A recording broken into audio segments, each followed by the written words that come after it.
And when the war came, I will fight it with the war, wherein it not like a consumed environment on me at that time. That's why it back within and back without.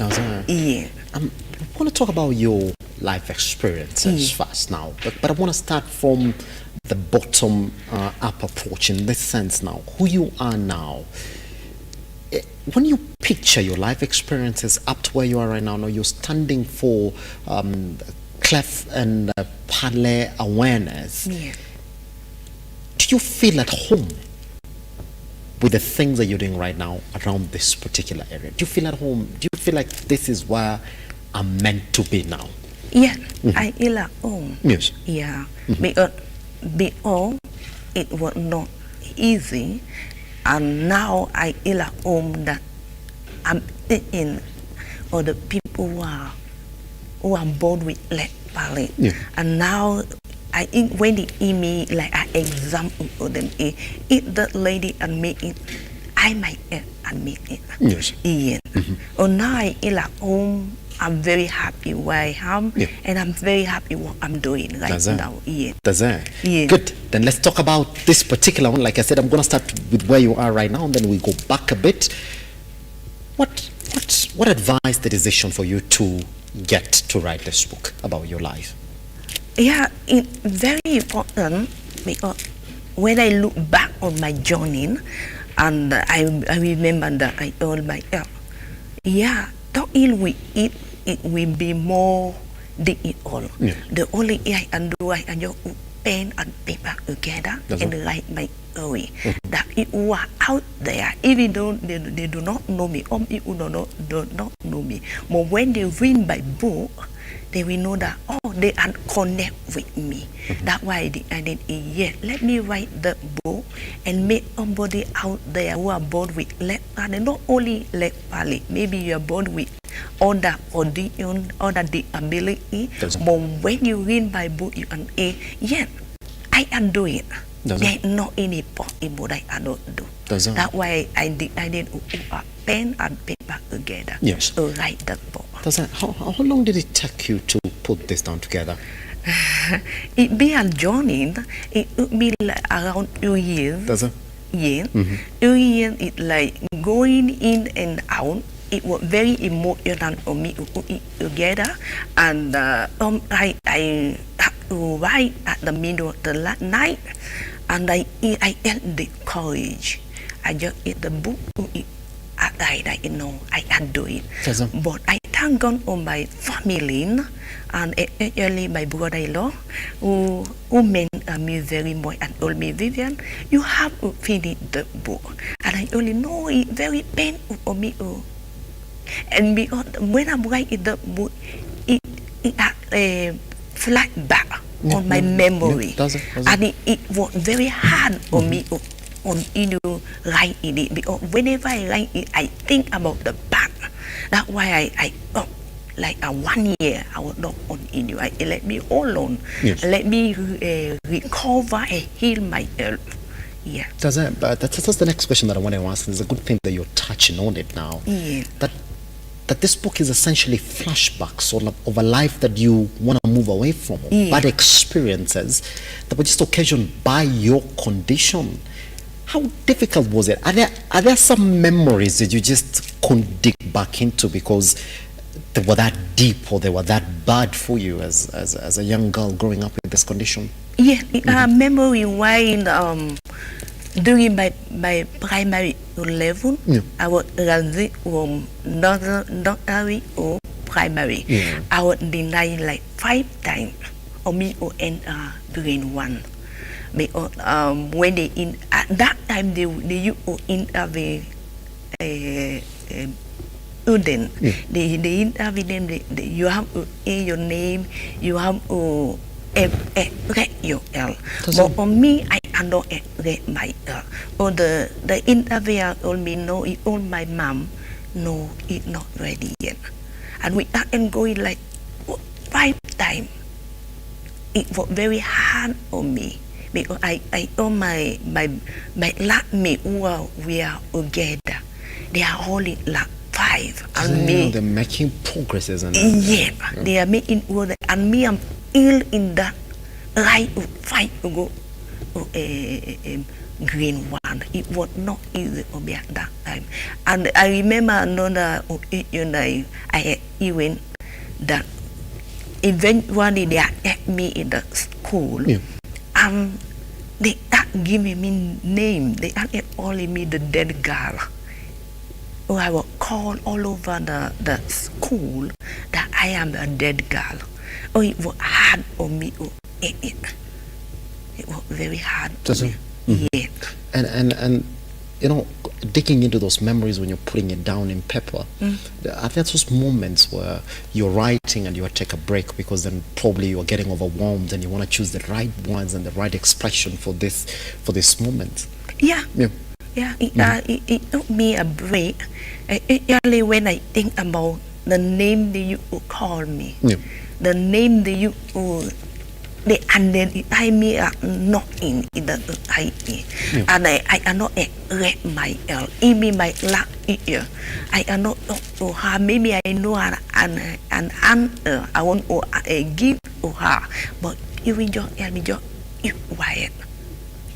I cannot understand what you are in. You are in Robbie. And it was very deep with me. And when I held that.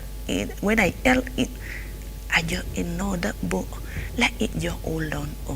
And it was very emotional to me. Does that? Yeah. Because it's the very first time now you sort of started reflecting back. You know how people grow. You grow through these challenges. You keep on growing, and you're moving away from that. And then at one point, you start now deeply reflecting back to your journey, and not put in a place where sometimes it gets a bit overwhelming for you to get through, isn't it? Yeah. Now, let's move to the next part of the conversation this morning now. I think your life is two-part, you would say. Yeah. Your book, how did you balance it? What do you want people to see more? Do you want people to see the life after your operation, once you knew exactly what was going on? Or do you still want people to see the challenges that you went through as a young girl going through all this, who realized her potential later on, who realized, oh, so I'm not cast, I'm not sick, I just have a slight condition. I'm a total human being who just needs a slight operation, I will be fine. What do you want people to see? Now I want people to see who I am now. Now? Yeah. Yes. How I overcame it. I want people to see that they light after your condition. If you fight it, you can make it to the top. That is what I want people to hear. They can in my challenge, but let your challenge never define who you are. Does it? Yeah. Or I want people to hear the light after me. Yes. Yeah. I want to speak about your family, because I know they were big player or the key part in how you lived as a young girl. Because I remember you told me that at some point even your family started believing the things that were getting told about you from their neighbors and their locality. Yeah. Did you ever go back in the book to talk to your family, to get their views about you, to talk to your mom and your relative to see whether they've changed their view about you now? My mom passed away. Oh, she did? I'm so sorry. And my dad, they passed away during the war. Yeah.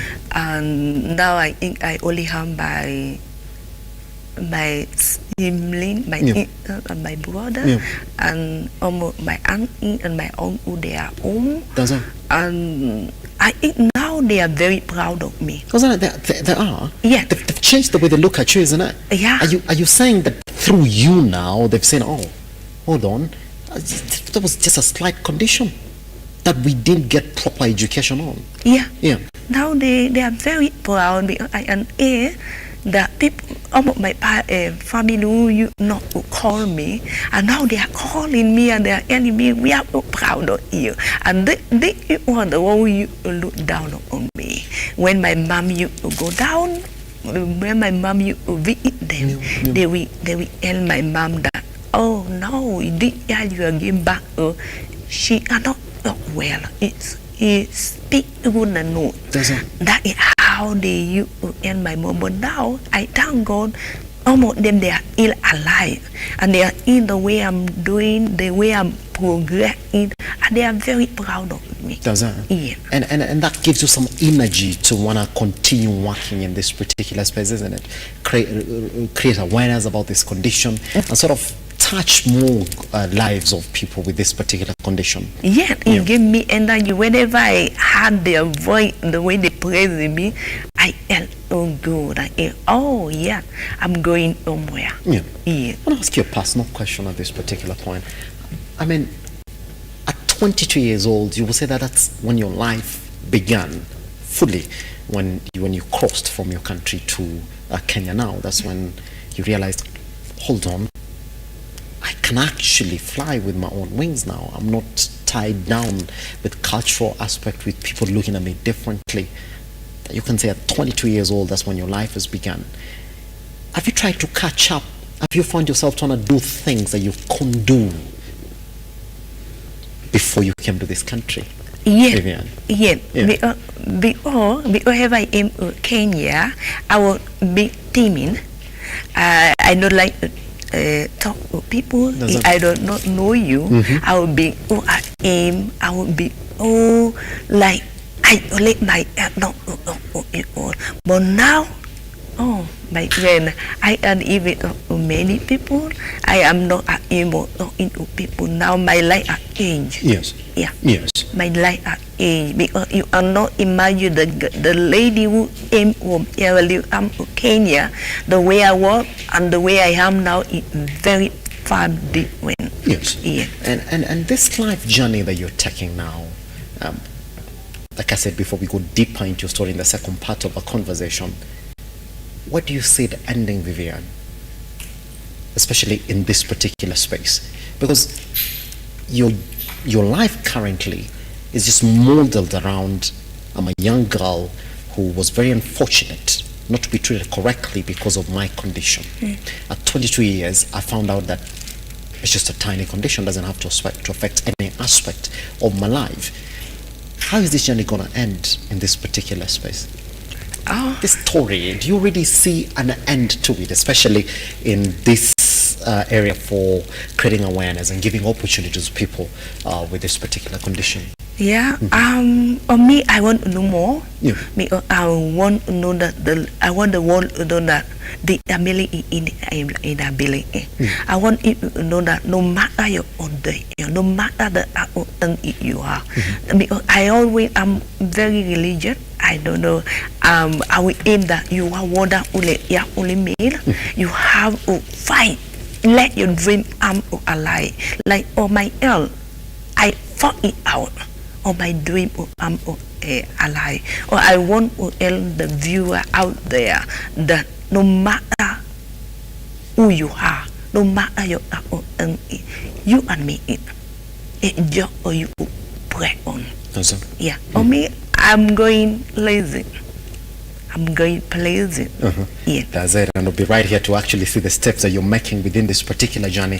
Are there people being instrumental, especially after you crossed now into Kenya, that sort of turned around your story, that you would look back and say, yes, so and so was quite instrumental into the person that I am now, the expressive woman that you've turned into now?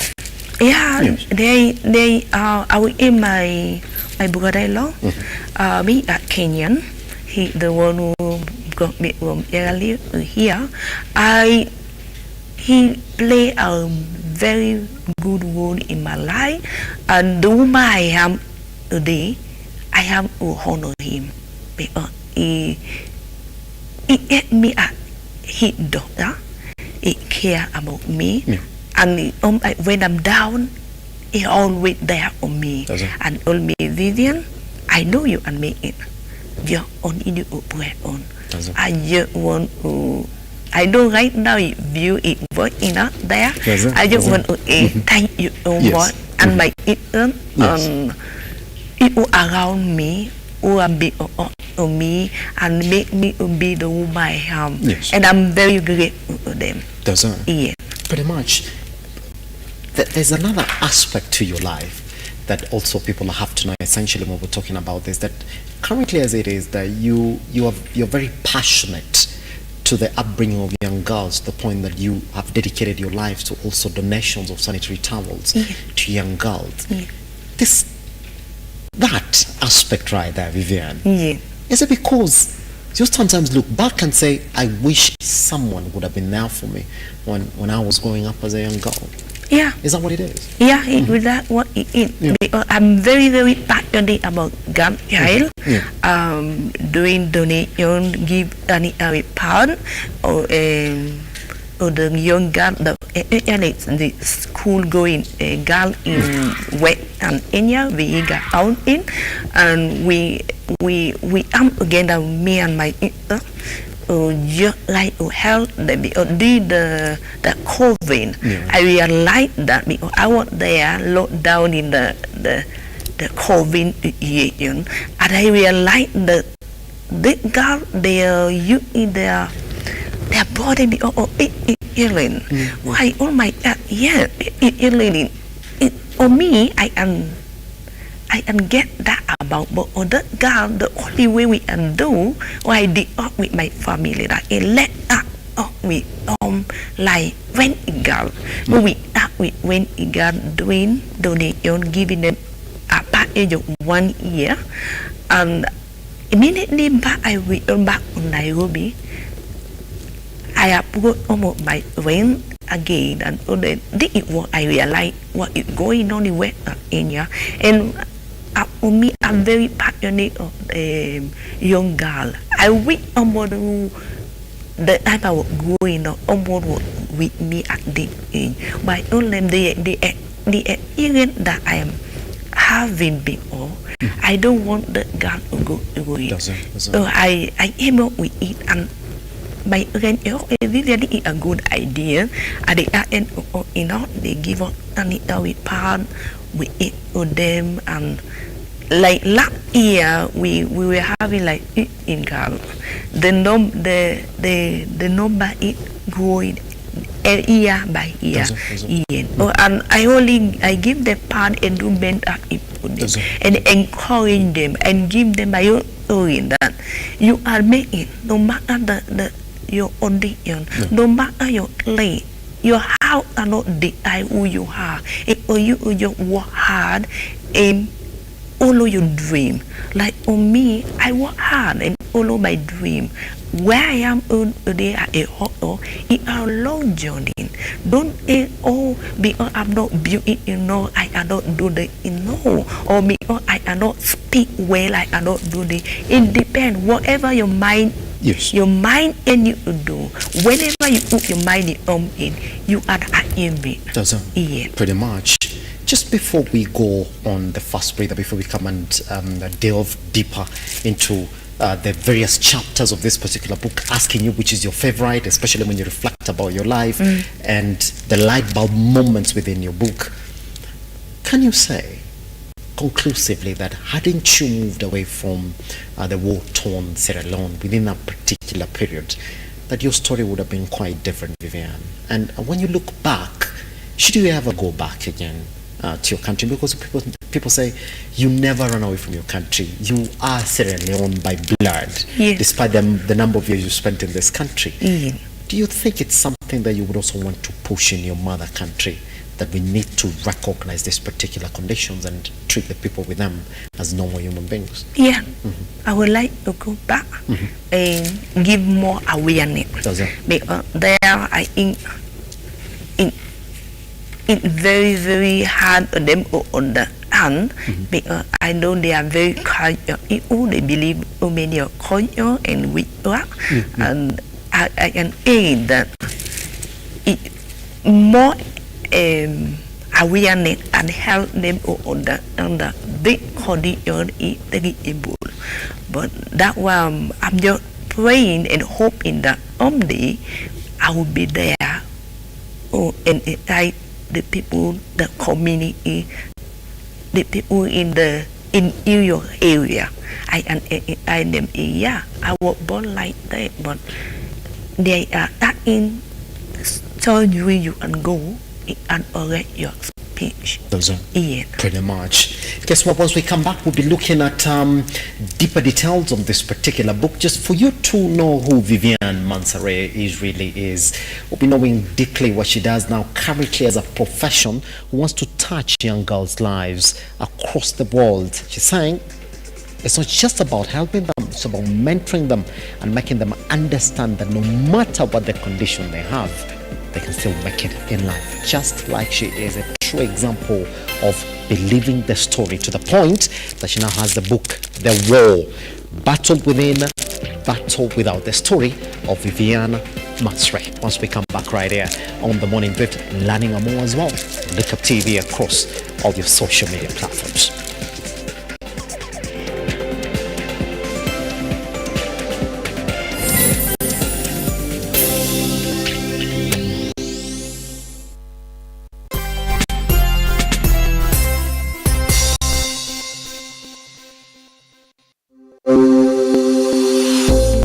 University of Kenya, which was chartered on the 3rd of August 2023, aims to revolutionize higher education by breaking down barriers such as cost, previous exam grades, and geographical location through online open learning at the comfort of your home, job, etc., thus ensuring accessibility to education for all members of the society. In a nutshell, Open University of Kenya leverages technology to deliver education.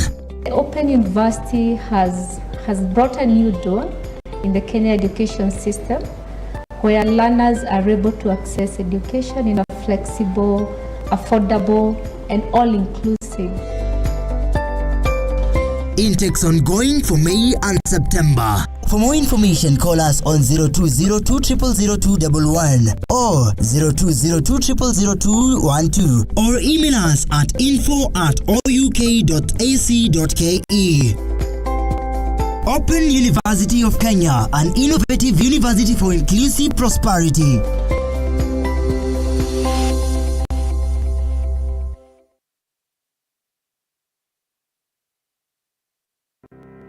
Buy Credo chapter across all networks bila stress. Go to M-Pesa paybill number 33000. Na uweke account number yako na namba ya simu that you want to recharge. It's quick, convenient, and hassle-free. In just a few clicks, buy airtime, M-Pesa paybill 33000. Account your number to stay topped up and connected anytime, anywhere. Chop chop.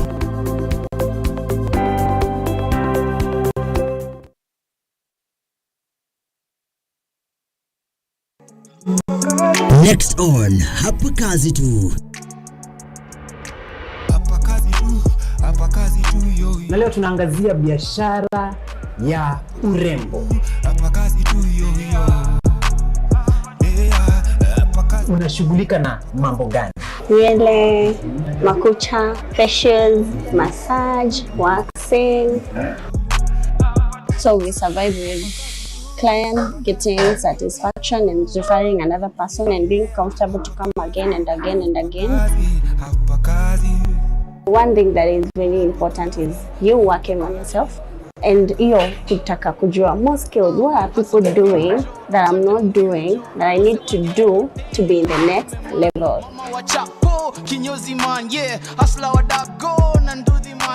Hapa Kazi Tu, every Friday at 8 p.m.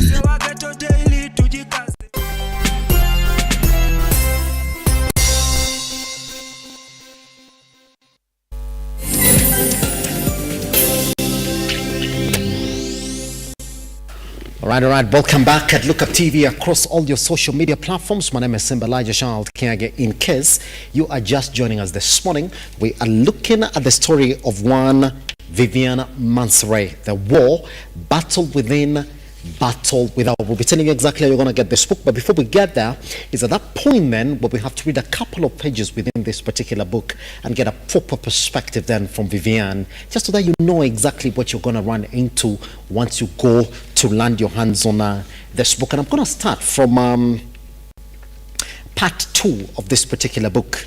We are on page 24, deterred by war. My dad left for the Liberia War. Now, during the war, my father, a military officer, was sent out on a peacekeeping mission.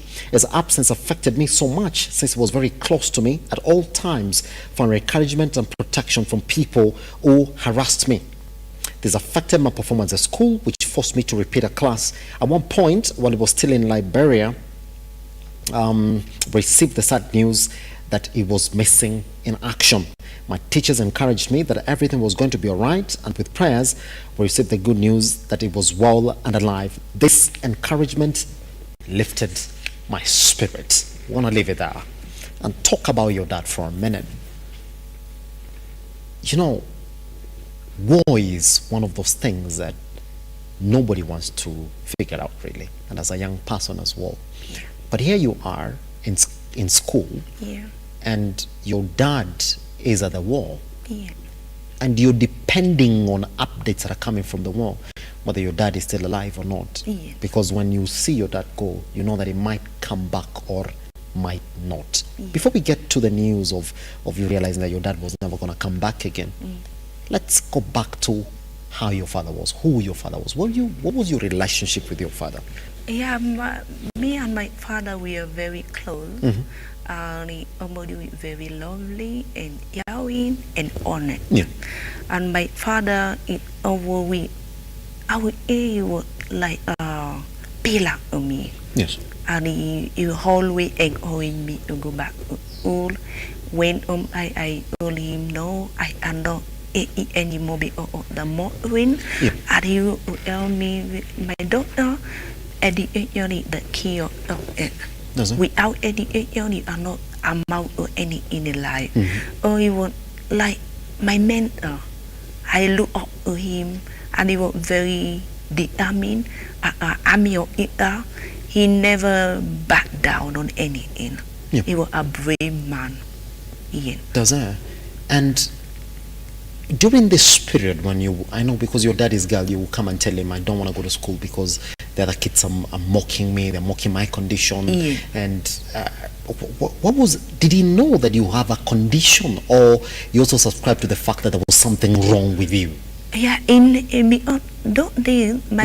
never know even the name of the condition. Then just she was just born like that. They know we go many examine. It was like, my daughter is born like this. Okay, I had the way in. I love her the way in. That all. Yeah. Good. Then he goes to war. Yeah. And one time you received news that, well, we can't see your dad. Who was this who was giving you these updates, and how did you realize that it was at one point it was not seen with the army? You know, back home we were in the military barrack. Yes, every time that we had the casualty, because my home in near the military hospital. Whenever we hear the news that they are bringing agents from Liberia or the hospital casualty, my mom will go there and ask there. Have you in my husband? He that is how you have news. It went that they brought a lot of casualty. The hospital. My mom went there and asked one of the hospital and have you in my husband? And they only had that. No, I eat your husband at me in it action. And when he came home, he was like a blow or up. Especially myself, I was just in. This is a man that, a father that I look up to. Anything happened to him at this point, how my life will be. No, sir. And it taught me a time that I will eat any lack, one lack. Because I was not on an in all. I was always writing about him, and it was the orange of me. Yeah.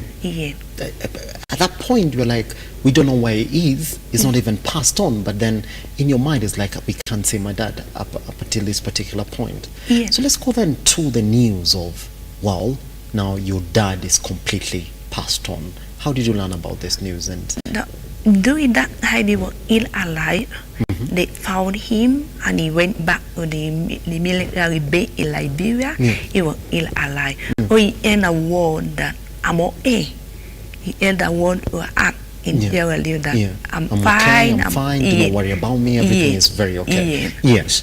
and then the news came. Then how did your father pass? My father passed on after he went on back to Sierra Leone, and he was very ill. I eat me the day that he took. When he was meeting, he developed many obligations. When he came and it was hard or hard, it was I admit any dog. It was later on they told him they retired him. They told him, now you have health condition, or we have retired you, or go home and take care of your health.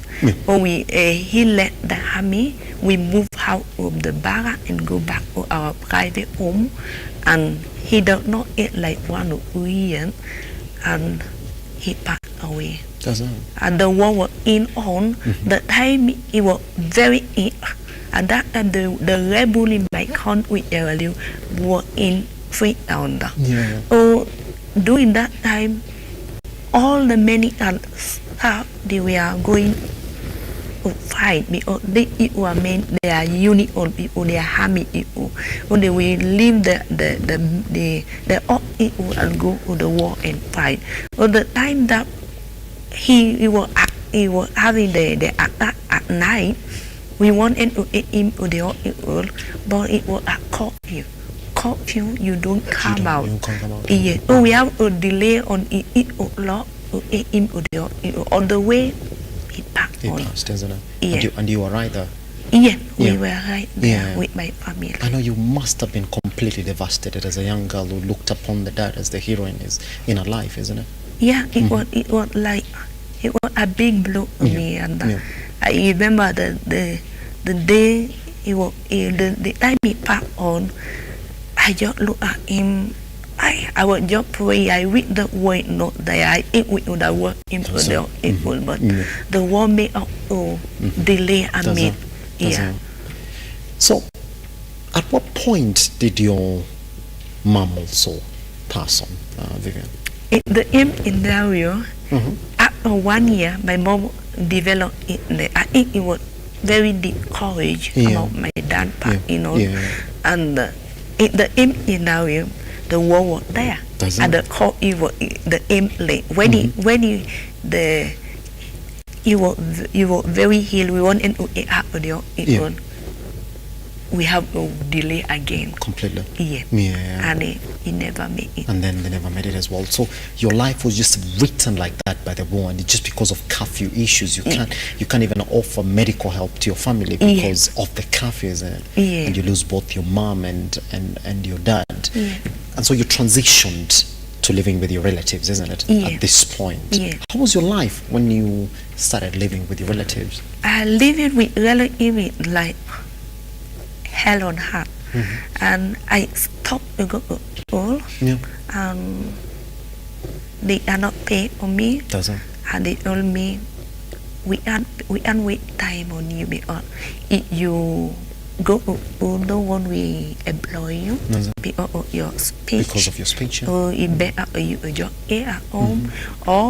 And my auntie told me to be hawking, to be selling around the neighborhood. Or I was just, you were making the yogurt and they gave me, and I would be hawking from one leg to another in the neighborhood. Or I was just in the house. And at one point then, you went back to school within that period of not essentially going to school, and then you went back to school. What was that feeling like? You've been out of school for so long, and then here you are going back to school, knowing very well that even when you go back to school, the kids are also going to start laughing at you.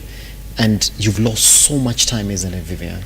I will end it, and God, and when my sister got married, was Kenyan, my brother-in-law told me, Vivian, what can I do for you? And I told him, I want to go back to school. So he told me, okay, I will sponsor you to go back to school.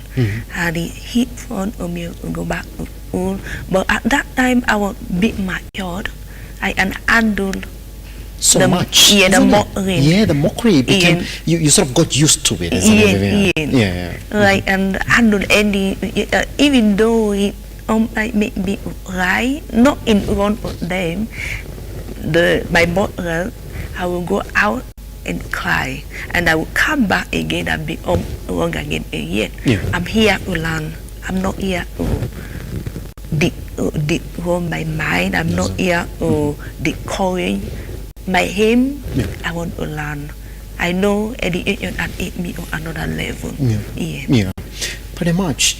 So that goes on, and then you come back to Kenya. Could you describe to me the moment when you did your surgery? Is it something that you believed? Well, did you have to get spoken into when you were getting told, Vivian, we can do your surgery, we can correct your condition, and you can start learning proper speech like the rest of us? Could you describe that moment? That moment, it like it like a dream ago. It like when I came to Kenya. My brother looked me about it all and told me they called it on me speak. Or they told me we can do the surgery for you. I would not believe it, like a dream. When you are in a dream, that somebody can tell you wake up, like this, wake up.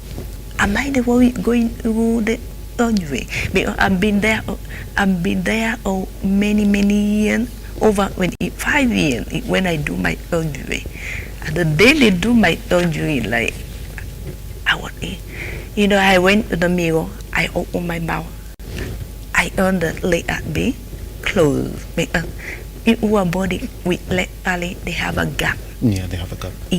But when I went to the mirror, I opened my mouth, the gap is closed. And I was I went. My dad was alive and my parents, they a day that I don't know how their reaction will be when they finally now I can speak well. Does it? Yeah. Isn't it? Yeah. And then the learning process then started because you had to start learning afresh. Do you ever wish, Vivian, that this surgery would have happened way back? That your speech would have been way better. You would have already had time to learn your letters and pronunciations up to the time, up to where you are right now. Is that feeling, or that feeling is already deleted from your brain? You're like, let's chart the next course of our life. Yeah, I feel like it would have happened long time ago, but every was a reason. That's why I'm doing the advocate in the mother who have a child that born with leg palate. They have to do it earlier on. So the child will know went through the pain, the mockery I went through. It's better that you do it earlier so that your speech will more improve. Does I'm going to read a couple of notes here now from you. Your book essentially has shown us the dark past. I think we start seeing the new life of who you are once you came to Nairobi. You said that I was over the moon to see the beautiful city of Nairobi. Commonly referred to as the city in the sun. When my sister told me she would take me to town the next day, I woke up early to prepare myself to go to town. We chose to use public transport. I sat by the bus window to use every moment to see the amazing constructions and beautiful views on the way to Nairobi city center. I noticed that the passengers were putting on seat belts, and I asked my sister to fix my seat belt. Finally, we alighted in town. It was so amazing to see the beautiful park, monuments, and skyscrapers. A change of life from our town, Sierra Leone. Finally, people who are busy and going about their life, it's not something that you are accustomed to. Did you finally get the peace from within? You said, this is what life should be. Yeah. It was like when the day I went to town, it was I was looking at people how it was going up and down. I was just amazed.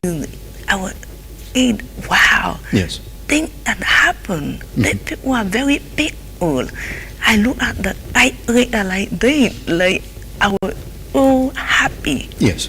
In the beauty all Nairobi. Does that? Yeah. Pretty much. And there's a part that we got to talk about now. The professional, you are already gone to college, you're already studying, and you are now exploring your life. Yeah. There's a chapter here that says the camera loves you. What does it speak to, Vivian? Yeah, the camera love me. Do my surgery. I went to the doctor who do my surgery. So you picture me. And they told me, oh, Vivian, you are very unique in picture. And you do modeling. And they told me, modeling? Something that will cross your mind, isn't it? Like, no me. Not me. Yeah. And it will be just right in Nairobi. You never, and in Nairobi, Kenyan, they are very accommodating, and they are not. They never mock on body because of their color. Oh, I ate it deep in my mind. I think about it, and let me go and look where the modeling in the agent when I am modeling. Yes. Yeah. And that's how you got into this particular space. Yeah. Of modeling. Yeah. I would say the pictures really look beautiful, and you can actually even tell from this picture here that she would essentially fit perfectly to be a model, a cross between what the best of Sierra Leone can offer and what the best of Kenya can offer from this particular one. And was that sort of a new birth to life, that opportunities were now opening up for you? Immediately you stepped in Nairobi. Yeah. Yes. Yeah. And the people were treating you differently. The environment was sort of embracing who you are up to where you are right now. Yeah. Did you start forgetting your experiences in Sierra Leone the moment you landed in Kenya? Yeah. I forgot everything because I was happy in Kenya. Yeah. I was happy being in Kenya. Does it? And I never regret to be here. Yeah. Does it? Here's the thing then. Your friendships in Kenya, what would you say they were modeled about? I would like to think that your friendships in Sierra Leone were, if you can't mock me, then you're my friend. Yeah. But in Kenya, here you are. Nobody's mocking you. Nobody's looking at you in any different way, because it's a society that probably has a lot of Vivians in it, and they don't think that that's something bad or culturally wrong. What were your friendships modeled around? Could you take me back to your college? Did you pick a lot of friends, and what do I model about? In college, I eat a lot of rain, and even up to now, we remain in rain with almost my colleague in college. And the rain here was very genuine. Because people love you or who you are. People never discriminate you, and they know you are not speak because of that or that, but people love me the way I am. Yeah. Pretty much, we have 3 minutes that are left for this particular conversation. This is why I essentially have to then talk about what next for you in this particular journey. Vivian, 5 years from now, or 10 years from now, for somebody who essentially started a life at 22, I would say, no more life at 22, 5 years from now, what do you envision yourself as an individual? My vision is to write more books and do a lot of motivational speaking and women girl with with part and do a lot of mission work. Actually, I'm a missionary. I want to do a lot of missionary work. Yeah. Pretty much. All right. Now, for those people who are interested in getting this book, how can they get it today, Vivian? I can get it through my contact. Yeah. My contact, and I my contact. Oh yeah, you can. 072 986 4273. That's it. Yeah. So indeed, are you on social media as well, where they can write to you and also try to order this book directly so I can read your life story, isn't it? Yes. Yes. Where you at? Yeah, I'm at Instagram, Vivian the model. Vivian _ the model, that is on Instagram. Yes. So you can actually go to her bio, and then after that get to order this book directly from her as well. An amazing story of the war, the battle within, the battle without, the story of Vivian Mansry, born with a cleft palate in a war-torn country of Sierra Leone, telling a story the way it is. And there are a lot of things that we cannot capture here, just picking the bits of the blocks that made her story. And for her, she is like, regardless of where you are from, regardless of who you are, you can actually get to make it. Especially for a young girl that is listening to her this morning, that is a proper inspiration story right there for you. And for the rest of us here at Lookuptv, Vivian, we wish you the very best. You are an example of what resilience and hope can do to an individual. Thank you very much for choosing to begin to start with us here today at Lookuptv today. All right. That's exactly what we had for you today at Lookuptv. This is Morning Drift. Go online and Lookuptv across all your social media platforms. So those who need this book as well, that is the war, the battle within, the battle without. You do know what to do. Talk to us at Lookuptv. We shall link you up with Vivian so you can land yourself this particular copy. Tomorrow is another good time for us to do this all over again. Goodbye.